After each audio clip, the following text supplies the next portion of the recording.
Citoyennes et citoyens du Mali, la pandémie du coronavirus est une réalité.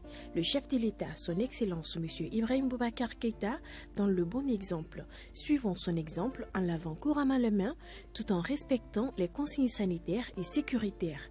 Pour toute fin utile, contactez le numéro vert suivant 36 061. Ceci est un message de l'ERTM en contribution aux efforts de prévention du gouvernement dans le cadre de la lutte contre les Covid-19.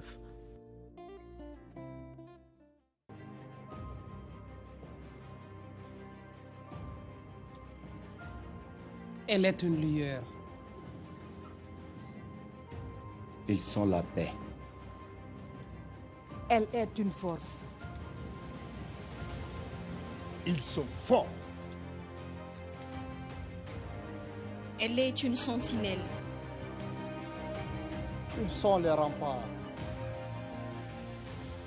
Elle est puissance. Ils sont le feu. Elle est le courage. Ils sont le sacrifice. Elle est un visage. Ils sont nous. Elle est le Mali. Ils sont le Mali. Notre armée est le Mali. Nos soldats sont le Mali. Soutenons les forces armées du Mali. Soutenons les forces armées du Mali. Soutenons les forces armées du Mali. Soutenons les forces armées du Mali. Soutenons les forces armées maliennes.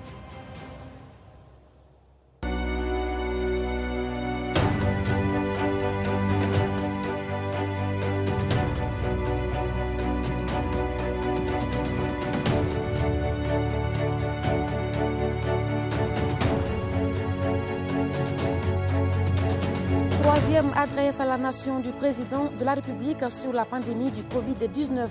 Ibrahim Boubacar Keïta annonce des mesures sociales fortes pour venir en aide aux entreprises, mais aussi aux citoyens en vue d'alléger leurs souffrances. Le chef de l'État appelle également ses compatriotes à rester unis. Un seul titre dans cette édition. Mesdames, Messieurs, bonsoir, bienvenue aux informations. La pandémie de Covid-19 continue sa propagation dans le monde. Au Mali, pour faire face aux conséquences de la maladie sur la population, le président de la République, Ibrahim Boubacar Keïta, s'adresse ce soir encore à la nation. Le chef de l'État annonce des mesures sociales pour venir en aide aux entreprises, mais aussi aux citoyens en vue d'alléger leurs souffrances. Il renouvelle son invitation à l'application des mesures barrières pour éviter la propagation du virus. Je vous propose de l'écouter.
Bismillahirrahmanirrahim.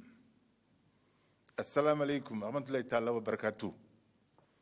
Mes chers compatriotes, respectés hôtes du Mali, ce sera la troisième fois, ce 10 avril 2020, que je m'adresse solennellement à vous au sujet du Covid-19, coronavirus.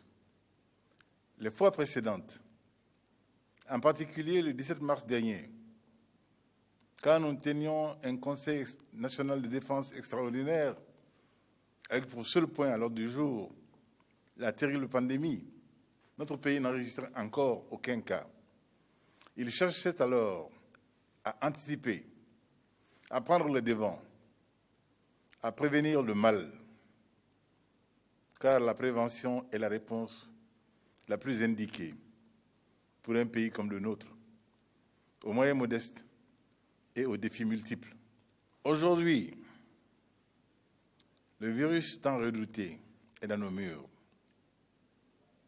La bonne nouvelle, certes, est que certains d'entre nous en ont déjà été guéris.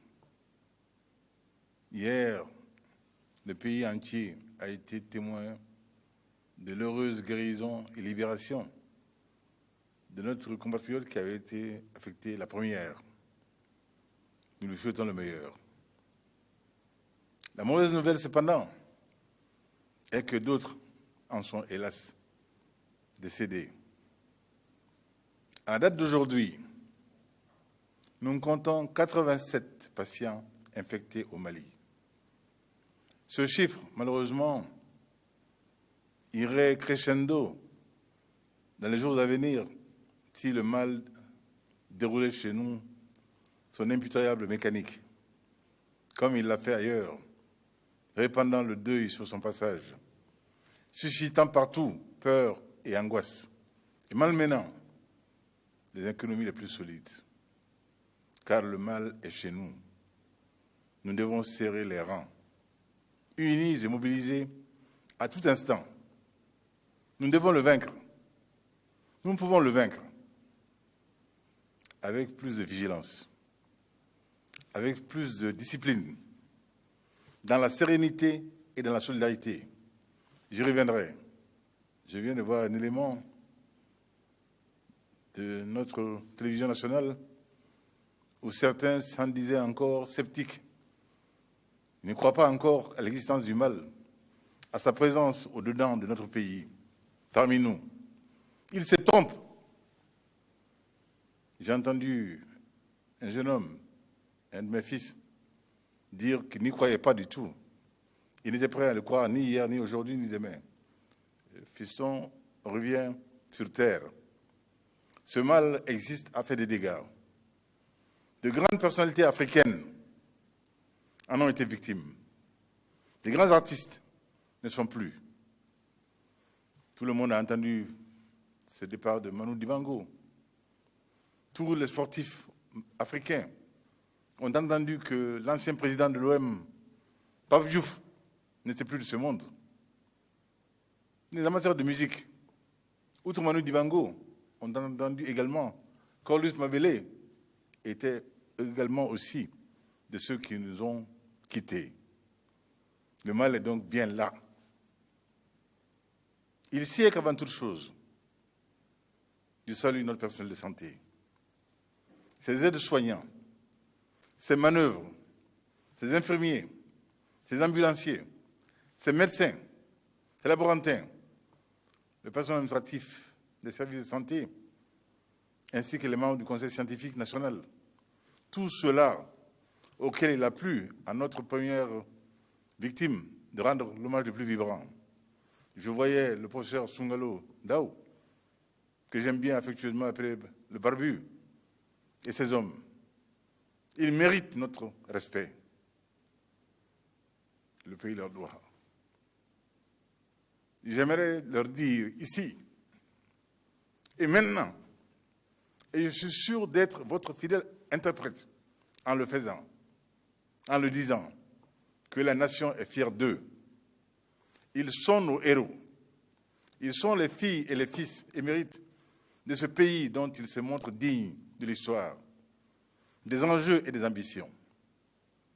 Du fond du cœur, je salue ensuite les forces de défense et de sécurité, en l'occurrence singulièrement de sécurité, qui, soir après soir, s'assurent que le couvre-feu est respecté pour le plus grand bien de nos compatriotes et de leurs hôtes, pour le plus grand bien de l'ensemble national et au-delà, car il faut bien que nous soyons tous plus conscients.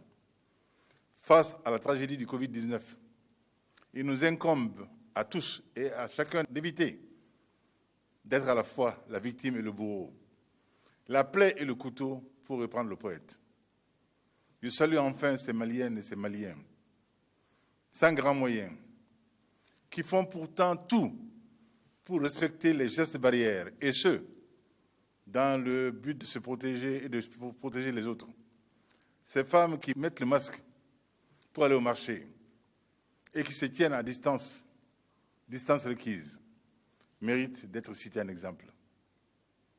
Ces passagers qui mettent le masque pour prendre le transport en commun méritent nos égards. Et ce disant, je pense à mon fiston Joli, de la gare routière de Médine et ses compagnons, qui courent des risques inouïs tous les jours en transportant, et ben quoi. Joli, toi et tes compagnons, vous protégerez si vous exigez des passagers que chacun ait un masque. Cela va vous protéger et va les protéger aussi. Les chauffeurs ont le droit d'être protégés. Les apprentis doivent être protégés. Cela ne pourra se faire qu'avec le port du masque. Tout comme ces personnes qui, sans attendre quelque consigne que ce soit, décident d'éviter les attroupements sur les lieux de culte et ailleurs, dans le souci d'eux-mêmes, bien entendu, mais aussi pour ne pas prendre la responsabilité de contaminer une brave épouse, un vieux père, une vieille mère. Mon devoir en tant que chef de l'État, c'était de dire le mal. C'était de dire également ce qu'il faut pour s'en prémunir, de dire les mesures qui nous appartenaient tous collectivement, de prendre comme barrière pour éviter ce mal, pour nous et pour les autres. Dès lors, il appartenait à chacun d'en tirer les conclusions qui s'imposaient. Les chefs des confessions religieuses en ont tiré les conclusions qu'il aura plu à chacun d'adopter. Et il nous appartient à nous, gouvernement, de faire en sorte que, dans le respect de chacun, nous fassions en sorte de les protéger. D'où, encore une fois, cette consigne du masque que l'on devra porter partout, en quelque lieu que l'on se trouve, où l'on se trouvera, pour se protéger soi-même et protéger l'autre. J'ai le devoir de faire en sorte que mon autrui, mon alter ego, mon frère, soit protégé. C'est un devoir d'humanité premier, auquel nul ne saurait échapper. Contre l'arme de destruction massive qu'est le coronavirus, chacun de nous, je le répète, doit être une digue pour lui-même, une digue pour sa famille, une digue pour sa communauté, une digue pour la nation, une digue pour l'humanité. Car c'est de civisme qu'il s'agit. C'est d'être à la hauteur des enjeux qu'il s'agit. De cela, nous sommes bien capables. Or, le voulons-nous tous? Non. Car nous nous attroupons encore dans les mairies. Nous nous attroupons encore, nous nous bousculons encore dans les gares routières, dans les transports en commun. Nous nous serrons les mains, sans souci, comme si ceux qui ont à cœur de respecter les mesures édictées manquaient juste de courage et de bon sens. Non. Consciemment et inconsciemment, beaucoup d'entre nous continuent d'être les vecteurs de l'épidémie. Ils le font contre eux-mêmes, ils le font contre leur famille, ils le font contre le Mali. Qu'ils sachent que le coût de la lutte contre le coronavirus est dissuasif pour tout pays, a fortiori le nôtre qui est sur d'autres fronts, tout aussi pressants. Depuis 8 ans, nous sommes en guerre, une guerre coûteuse en ressources, contre le terrorisme.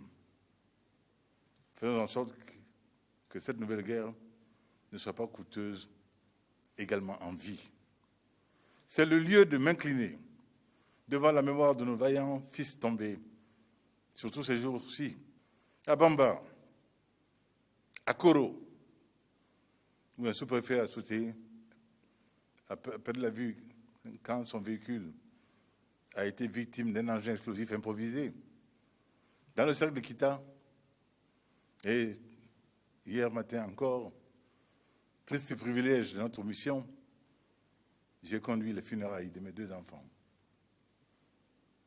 Le jeune capitaine Maïga, le sous-lieutenant Traoré, héroïquement tombé dans le ciel de ses vallées. Nous sommes également, comme vous le savez, sur le front d'une demande sociale sans précédent.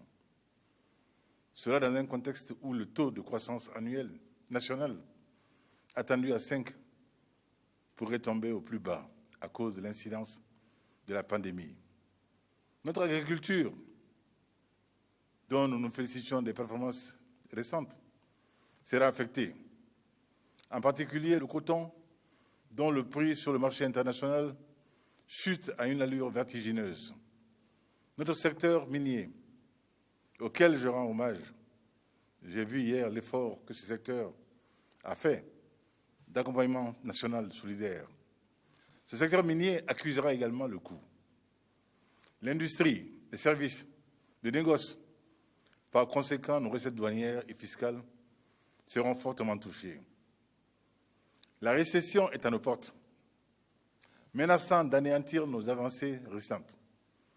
C'est dire jusqu'où la pandémie du Covid-19 nous affectera. Mes chers compatriotes, le gouvernement du Mali, qui, vous le savez bien, est le gouvernement d'un pays pauvre, acculé sur d'autres fronts, accepte de consentir le plus grand sacrifice pour amoindrir l'impact négatif de la pandémie sur notre économie et notre société. Le gouvernement, pour ce faire, a décidé plusieurs mesures sociales qui coûteront la moitié de notre budget national, près de 500 milliards de francs CFA dans les hypothèses basses. Conscient de l'impératif de solidarité, les membres du gouvernement renoncent à 1 mois de salaire pour l'effort de guerre. Le président de la République, que je suis, à 3 mois, le chef du gouvernement, 2 mois de salaire. Les institutions de la République ont donné le ton. Chaque chef d'institution a consenti. Et ce geste a été révélé après leur rencontre autour de Madame la Présidente de la Cour constitutionnelle. Des particuliers et des personnes morales le font tous. C'est bon signe et tous doivent être salués pour leur sens patriotique. Les allocations budgétaires et toutes les allocations budgétaires seront revues. La révision commencera par le sommet de l'État. Les priorités d'investissement seront également revues. Il sera fait preuve de plus d'innovation dans la mobilisation des ressources et les fonds constitués seront scrupuleusement gérés sous la supervision du chef du gouvernement, ministre de l'économie et des finances.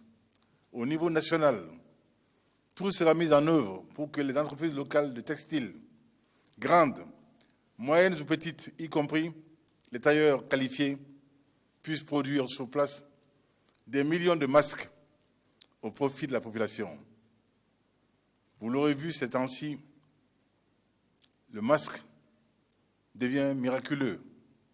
On a vu quel prodige il aura réussi en Asie, en Extrême-Orient, à Hong Kong notamment, où sur 7 millions d'habitants, mais tous disciplinés, chacun portant le masque. L'épidémie, la pandémie n'aura fait que 4 décès. Il faut que cela se fasse. Au Mali également, nous pouvons, car impossible n'est pas malien.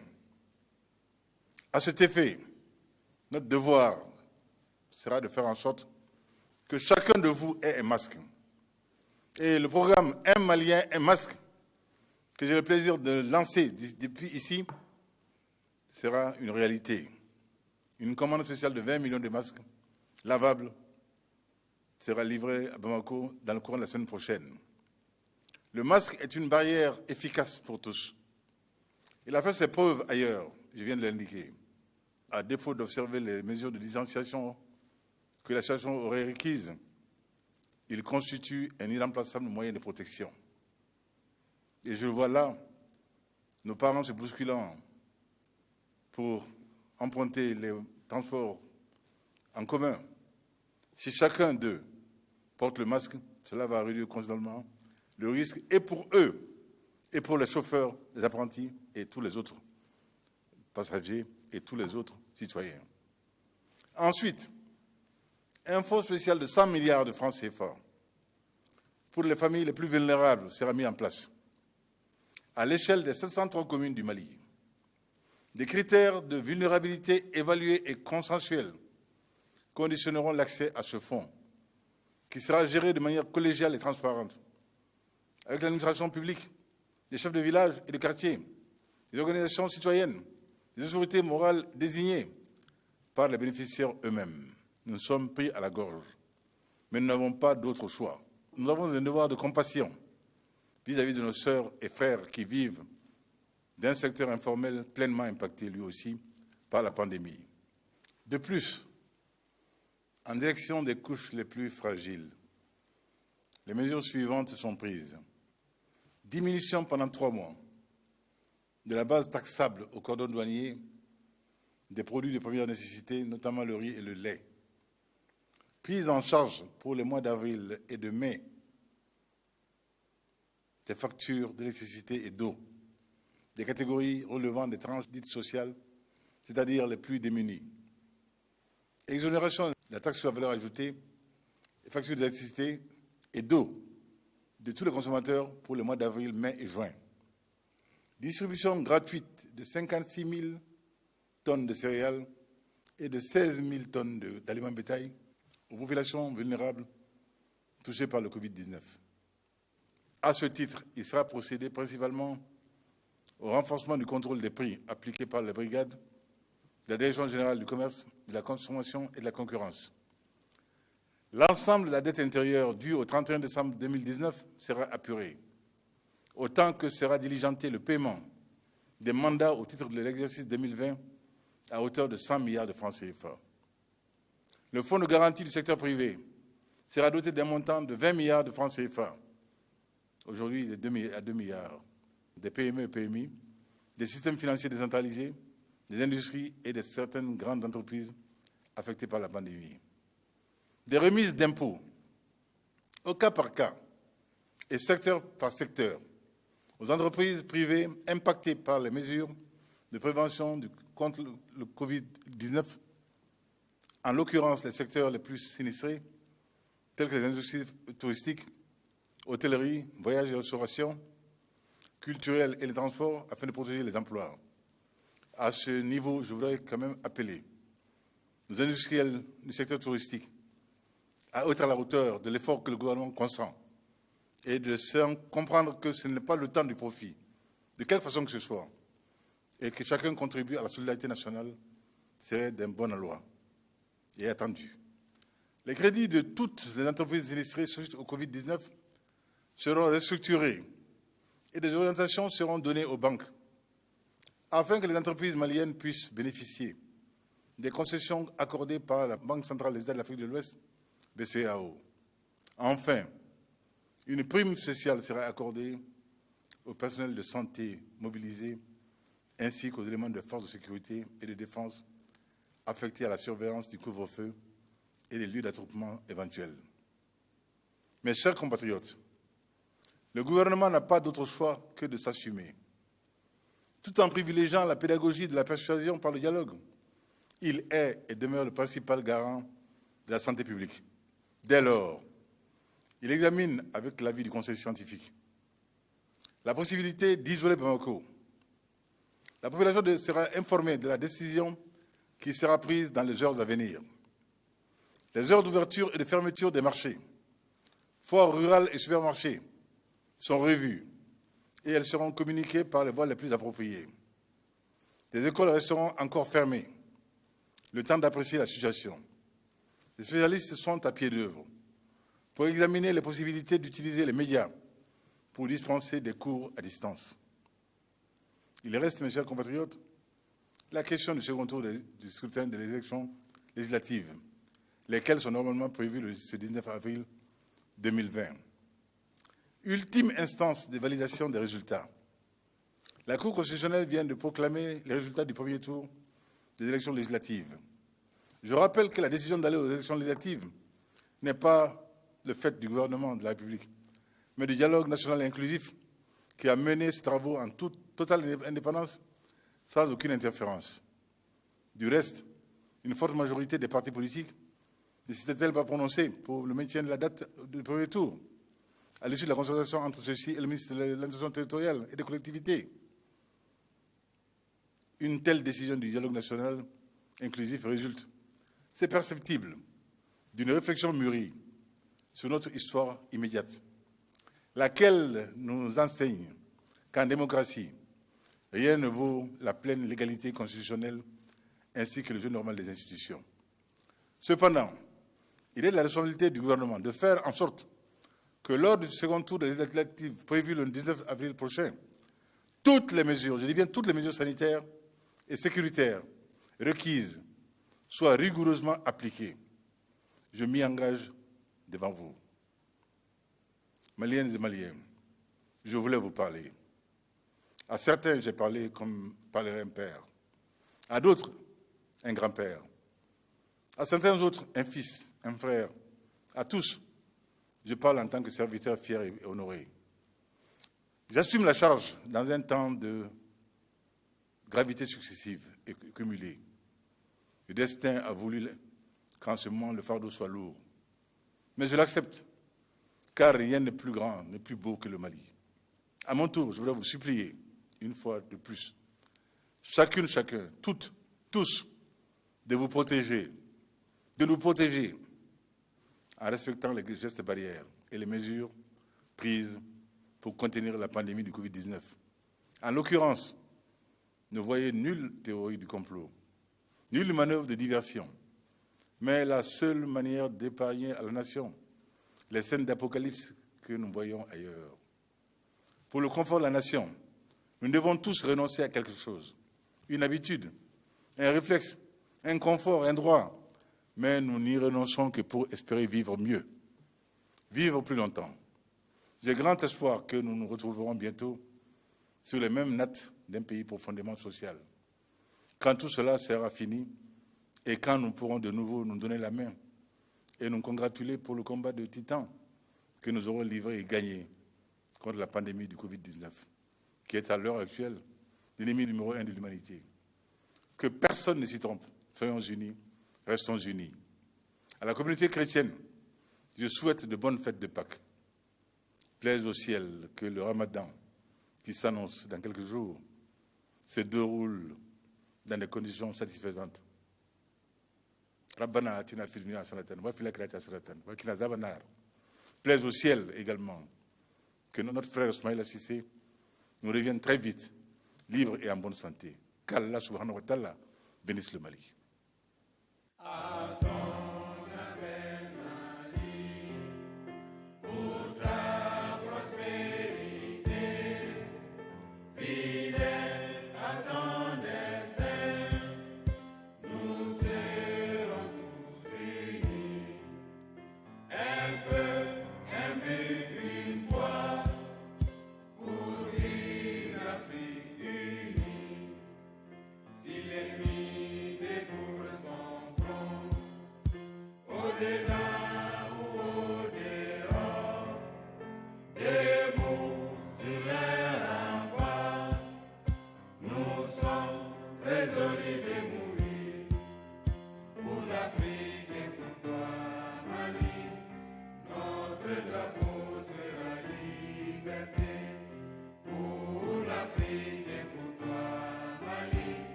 Voilà.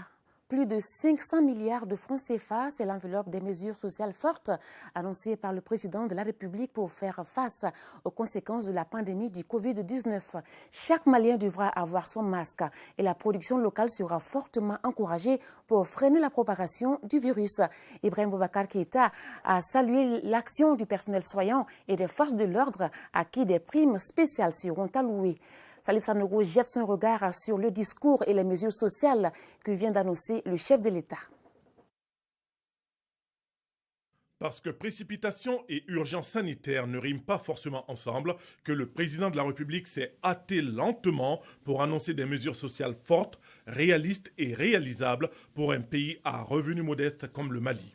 Des mesures inédites et courageuses qui font partie d'un programme de résilience économique et sociale mis en place pour atténuer les conséquences de la pandémie du coronavirus sur la vie des ménages et des entreprises. Car, pour Ibrahim Boubacar Keïta, il s'agissait avant tout de trouver l'alchimie sur la question de savoir comment assurer la survie de notre tissu social, culturel, industriel et commercial dans un contexte d'état d'urgence socio-économique et sanitaire sans s'aimer les germes d'une récession préjudiciable. Si les membres du gouvernement renoncent à 1 mois de salaire, le Premier ministre à 2 mois, et le président de la République à 3 mois, l'ensemble des mesures sociales fortes annoncées par le président Keïta frôle les 500 milliards de francs CFA dans les hypothèses basses. Assurément, cette crise sanitaire provoque un choc économique d'une extrême brutalité. Dès lors, le cadre fixé par le président de la République est clair. Quoi qu'il en coûte, nous soutiendrons nos entreprises, nous soutiendrons nos emplois et nous soutiendrons les plus vulnérables. La solidarité nationale jouera son rôle à tous les niveaux en limitant les conséquences de la crise sanitaire, tant pour les entreprises que pour les particuliers. Concrètement, un fonds spécial de 100 milliards de francs CFA sera mis en place pour soutenir les familles vulnérables du pays. Parce que nous sommes pris à la gorge, pour reprendre les propos du chef de l'État, d'importantes baisses tarifaires seront enregistrées sur les factures d'électricité et d'eau des mois d'avril et de mai concernant les couches fragiles. Des milliers de tonnes de céréales et d'aliments bétail seront distribuées, sans oublier des primes spéciales allouées au personnel de santé sur le terrain et aux forces de l'ordre. Bamako étant l'épicentre de la pandémie dans notre pays, il n'est donc pas exclu que notre capitale puisse être isolée du reste du pays dans les prochaines heures. De même, les heures d'ouverture et de fermeture des marchés vont être changées. Quid alors du second tour des législatives? Il aura lieu le 19 avril prochain dans des conditions strictes de respect des mesures barrières. Car, pour le président de la République, à la crise socio-économique et sanitaire, il ne faudrait surtout pas venir ajouter celle institutionnelle pouvant compromettre l'équilibre des pouvoirs. Comme le disait Alain Minck dans son livre « Le Nouveau Moyen-Âge », si hier nous avions le droit d'être fatalistes par optimisme, à présent nous devons désormais être audacieux par pessimisme. Une audace qui ne peut que déboucher sur l'optimisme de lendemain meilleur. Ce communiqué du gouvernement de la République du Mali sur le rapatriement des Maliens bloqués à l'extérieur suite à la fermeture des frontières. Le gouvernement de la République du Mali informe l'opinion nationale qu'il a décidé d'organiser le rapatriement dans les meilleures conditions de nos compatriotes bloqués à l'extérieur, notamment en Tunisie, au Maroc et aux Émirats arabes unis, suite à la fermeture des frontières dues aux mesures de lutte contre le Covid-19.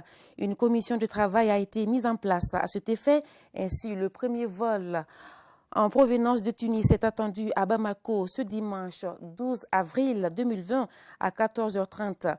Dans le souci de préserver la santé des passagers et de l'ensemble des Maliens, la commission a élaboré un protocole rigoureux de prise en charge sur la base des recommandations du comité scientifique. Chaque passager signera obligatoirement avant son embarquement un engagement ferme à se soumettre au confinement intégral pendant 14 jours, dont un hôtel de la place réservé à cet effet. Pendant le confinement, les mesures suivantes seront observées. Test Covid-19 au début du séjour, interdiction de sortir de la chambre, interdiction de manger au restaurant, interdiction de visite, port obligatoire du masque, port obligatoire de la combinaison pour le personnel servant la nourriture et ceux chargés du nettoyage. Test Covid-19 à la sortie. Il est demandé aux familles des passagers de ne rien entreprendre qui puisse impacter le confinement. Le gouvernement sait compter sur la bonne compréhension de toutes et de tous pour assurer un succès total à ces opérations de rapatriement d'ordre humanitaire. Signé Yaya Sangaré, ministre de la Communication, porte-parole du gouvernement. Cet autre communiqué numéro 36 du 10 avril 2020 du ministère de la Santé et des Affaires sociales sur le suivi des actions de prévention et de riposte face à la maladie à coronavirus, conformément à son engagement de tenir régulièrement informer l'opinion nationale et internationale de la situation épidémiologique au Mali. Le ministère de la Santé et des Affaires sociales communique. Ce jour 10 avril 2020, les services de santé ont enregistré 13 nouveaux cas de Covid-19, 0 décès, région de Koulikoro, Kati, 1 cas, Kalabankoro, 1 cas, région de Koutiala, commune de Koutiala, 1 cas, district de Bamako, commune 1, 1 cas, commune 3, 1 cas, commune 4, 4 cas, commune 5, 2 cas, commune 6, 2 cas. À ce jour, le nombre de cas positifs enregistrés au Mali est de 87, dont 7 décès, pour un total de 22 patients guéris du Covid-19. La prise en charge des autres patients se poursuit. La recherche continue pour retrouver toutes les personnes contacts. Le ministère de la Santé et des Affaires sociales invite les populations à rester sereines et à respecter les mesures de prévention. Près de 2 milliards de francs CFA, c'est le montant de la contribution de 10 entreprises et sociétés minières du Mali au Fonds spécial de lutte contre le coronavirus. Les différents chèques ont été remis ce matin au chef du gouvernement. Dr Boubou Cissé a remercié les donateurs pour ce geste patriotique et a invité les autres à faire autant. Reportage Adama Djimdi. En répondant à l'appel du président de la République, 10 sociétés minières viennent de remettre au Premier ministre Dr Boubou Cissé des chèques d'environ 2 milliards de francs CFA. Ce montant est destiné à alimenter le Fonds spécial de lutte contre le coronavirus. Cette caisse attend la contribution de chacun par devoir de patriotisme. C'est ce qui justifie l'engagement des donateurs. C'est symbolique, mais c'est surtout pour pouvoir aider le gouvernement du Mali à battre cette pandémie. C'est un sentiment patriotique et citoyen. Nous pensons que c'est quelque chose de très important qui pourra aider le gouvernement. C'est très important que nous puissions être ensemble dans ces moments difficiles. Après avoir contribué en espèces, certains attendent le feu vert du gouvernement pour l'acheminement des équipements. On n'a pas souhaité ramener les équipements au hasard. On a vraiment sollicité d'avoir une liste de la part du gouvernement afin de savoir quels sont les équipements dont le gouvernement a besoin. Donc dès qu'on recevra cette liste, on pourra acheminer les équipements. En recevant ces chèques, le chef du gouvernement a remercié nos compatriotes pour leur geste de haute portée nationale. C'est une marque de solidarité que nous apprécions, que nous saluons. Et au nom du gouvernement, au nom du président de la République, je souhaiterais remercier toutes les sociétés minières qui y ont contribué et qui sont ici représentées. Je n'ai aucun doute que ça va créer d'autres émulations et que certainement certains autres de vos collègues pourraient contribuer par la suite. Les mesures qui ont été prises de restriction par le gouvernement affectent aussi votre secteur, le secteur minier, mais dans la mesure du possible, nous essayons de faire en sorte que cela ne perturbe pas trop vos activités, que ce soit en termes de fourniture d'intrants pour vos sites, que ce soit en termes d'exportation de l'or en dehors du Mali. Les dispositions sont prises et continueront à être prises pour que les mesures vous touchent, vous impactent le moins possible. De son côté, le ministre des Mines et du Pétrole a rendu un hommage mérité aux opérateurs du secteur minier pour ce geste patriotique. Toujours dans le cadre de la lutte contre le Covid-19, la communauté libanaise au Mali et les sociétés SAPEC et PM Dodo ont remis des kits sanitaires au ministère de la Santé et des Affaires sociales. La valeur de ce don est estimée à 50 millions de francs CFA. Ancheta Koulibaly nous donne les détails. Appuyer le gouvernement dans la lutte contre l'avancée du coronavirus au Mali, c'est l'objectif de cette donation de la communauté libanaise, de la société PM Dodo et la société SAPEC au Mali. Le geste est destiné au ministère de la Santé et des Affaires sociales. Il est composé des gants de protection, des thermoflash et des gels hydroalcooliques, entre autres. La valeur est estimée à 50 millions de francs CFA. Aujourd'hui, nous répondons à cette demande d'aide du gouvernement malien pour dire que nous sommes à côté du gouvernement. La société PEM au Mali et la société SAPEC Mali ont bien voulu aussi se mobiliser parce qu'à travers ces deux sociétés, nous avons un personnel 100% malien, comme le dit le Mali. Nous avons voulu essayer de faire parler le Djatigia malien. Ces gestes de solidarité à l'endroit de notre pays a été fortement salué par les responsables du département en charge de la santé et des affaires sociales.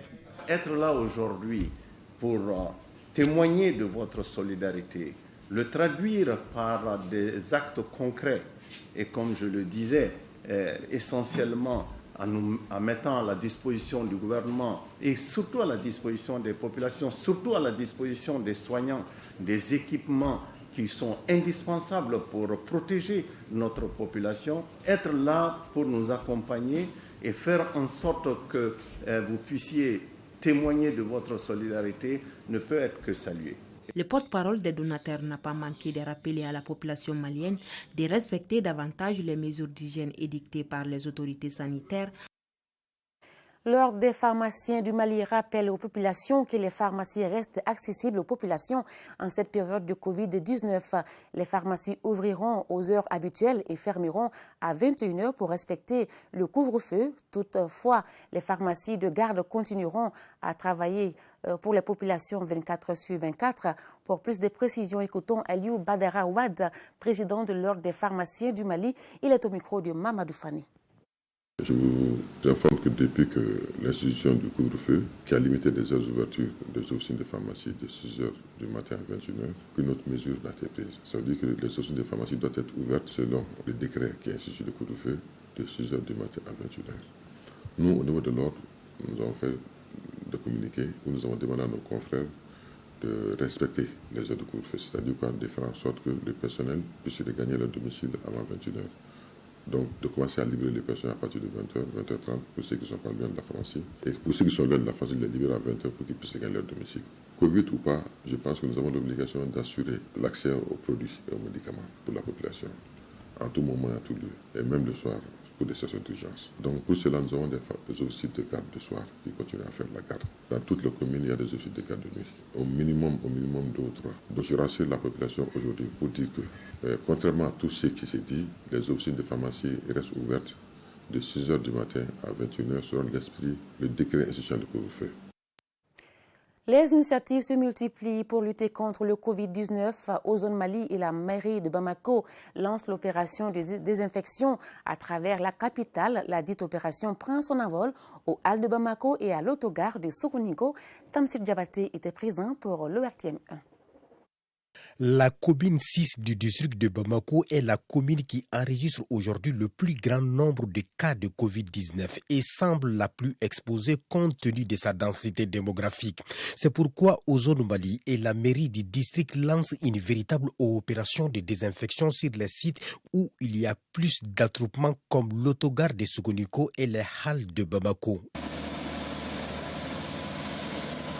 Il faut absolument la contribution de Ozone Mali pour puisse désinfecter les lieux publics, les lieux de grande fréquentation comme la gare routière et les halles de Bamako, de manière qu'il y ait moins de contamination. Le message que j'ai à lancer à l'endroit de la population est qu'il faut qu'ils adhèrent. Ce qui m'a beaucoup impressionné ici, c'est que les commerçants ont adhéré. Cette opération de désinfection contre le Covid-19 est appréciée et saluée par les commerçants et les transporteurs. On remercie vraiment le gouvernement, la mairie et le zone. Nous sommes très contents et cet acte, ça nous montre que vraiment l'État n'a pas oublié de nous. Très satisfait de cet acte. Les passagers sont satisfaits. Vraiment, ça nous a soulagés parce qu'il y avait de mauvais humeurs qui circulaient dans le gare. Auparavant, Ozone Mali avait procédé à la désinfection de la cité administrative qui abrite la primature et certains départements ministériels. Et la société s'inscrit désormais dans cette dynamique afin d'accompagner le gouvernement dans la lutte contre le coronavirus. Ce communiqué, le ministre du Dialogue social, du Travail et de la fonction publique communique en application des dispositions de la loi numéro 05-040 du 22 juillet 2005 relative aux fêtes légales en République du Mali. La journée du lundi 13 avril 2020, lundi de Pâques, est chômée et payée sur toute l'étendue du territoire national. Dans le cadre de l'organisation de la campagne médiatique de l'élection législative scrutin du 19 avril 2020, le président du Comité national de l'égal accès aux médias d'État invite les candidats dont les noms suivent à se présenter au siège de l'organe le samedi 11 avril 2020 pour l'enregistrement de leur message de campagne. 9h, CODEM, 9h15, APR, 9h30, ADEMA, PASJ, 9h45, PDS, 10h, IFDP, Samaton, 10h15, MODEC et 10h30, MPK. Le prix du carburant baisse de 30 francs CFA à partir de minuit. L'information a été donnée ce matin par le directeur général de l'Office national des produits pétroliers. C'était à l'issue d'une réunion au siège de la structure. Le compte-rendu de Sahaba Sissoko. La bonne nouvelle pour les consommateurs a été annoncée à l'issue de la réunion des cadres et experts en charge des produits pétroliers. Les prix des carburants baissent de 30 francs, le super passe de 723 à 693 francs CFA, le gasoil de 651 à 621 francs CFA le litre. Une baisse due en grande partie à la pandémie de Covid-19. La demande de pétrole a fortement baissé, donc les prix ont chuté. Et donc c'est ce que nous avons ressenti avec nos fournisseurs. Alors c'est pourquoi le mécanisme est tel que quand on enregistre des baisses sur le plan international, alors on répercute ces baisses à la pompe. Cette diminution de prix permet aussi de renflouer les caisses de l'État. Il y a un avantage pour l'État parce que la partie qui n'a pas été répercutée sur les prix à la pompe ont été un peu utilisées au niveau des recettes. Comme projection pour ce mois, nous envisageons 15 milliards de francs CFA injectés dans la caisse de l'État. Oui. Les usagers ont aussi apprécié la bonne nouvelle. Ça représente beaucoup de choses par rapport au cours du marché aujourd'hui. Si ça baisse, ça ne fait que nous arranger beaucoup plus par rapport à la conjoncture que nous vivons actuellement. Ça peut arranger la population parce que maintenant, les choses tournent au ralenti vu l'effet du coronavirus. Toutes les bourses sont aujourd'hui touchées par cette crise-là. Donc c'est important s'il y a une baisse. Donc nous puissions, tous les niveaux, que nous puissions vraiment le ressentir. Que nous puissions le ressentir au niveau du citoyen lambda, comme on peut le dire. Les nouveaux tarifs seront affichés ce vendredi soir à partir de minuit. Il faut savoir que le DCA Diesel Oil DDO est maintenant à 621 francs le litre, le Fuel Oil 180 à 439 francs le litre. Et il faut noter que le prix subventionné du kilogramme du gaz à butane est de 485 francs CFA. Par conséquent, le prix de vente de la bouteille de 2,75 kg est de 1335 francs CFA et celui de la bouteille de 6 kg est de 2910 francs CFA. Quant au prix non subventionné du kilogramme de gaz butane, il reste à 985 francs CFA. Nous poursuivons la série de messages des sportifs, notamment les expatriés, dans le cadre de la sensibilisation contre la maladie à Covid-19. Ce soir, le défenseur du FC Metz, Mamadou Fofana, en confinement en France, appelle le public à respecter les mesures barrières en vue de se protéger et d'éviter la propagation de la maladie. Nous vous proposons de l'écouter. Bonjour à tous, c'est Mamadou Fofana, international malien, joueur au FC Metz. J'ai 22 ans, je suis défenseur central. Comme vous le savez tous les pays du monde sont touchés par l'épidémie du coronavirus. C'est quelque chose qui n'est pas facile. Du coup, pour m'occuper, moi j'essaye de faire un peu de tout. C'est-à-dire faire la vaisselle, faire de la nourriture, faire le ménage, jouer à la play et faire beaucoup d'exercices qui nous ont été envoyés par le club, c'est-à-dire du vélo, des abdos et tout. C'est quelque chose qui n'est pas évident pour le monde entier. Mais pour pouvoir stopper ce virus, il faudra suivre les consignes qui ont été données par les autorités. Du coup, j'ai un message à passer au peuple malien. C'est un moment difficile pour tout le monde, mais je vous invite à respecter les consignes qui ont été données par les autorités, c'est-à-dire limiter de beaucoup sortir, c'est-à-dire ne pas se regrouper à plus de 20, 30. Et à chaque fois que tu rentres à la maison, tu dois te laver les mains. C'est ce qui peut nous aider à stopper ce virus. Du coup, je vous invite à suivre les instructions. Prenez soin de vous et à bientôt. Voilà, merci Mamadou Fofana pour ces conseils et bon confinement. Parlons à présent littérature. L'écrivaine malienne Fatoumata Keïta vient de publier 2 nouveaux livres. Vous les voyez sur vos écrans. Il s'agit de Sadian et Bilissi et Biti et Fifili, des ouvrages inspirés d'un conte du terroir manding et édités par les éditions Figuira. À travers ces ouvrages, l'auteur nous amène à la découverte de l'univers fantastique des contes au Mali, un bel univers qui a éveillé son imaginaire. Des contes à faire lire surtout par les enfants qui sont à la maison en cette période de Covid-19. Les livres sont disponibles en librairie. Voilà, la dernière édition de ce soir à 23h30 ne sera pas diffusée. Portez des masques, évitez les rassemblements et lavez-vous régulièrement les mains. Ces habitudes peuvent nous mettre à l'abri du coronavirus. Merci de nous avoir suivis. Bonsoir.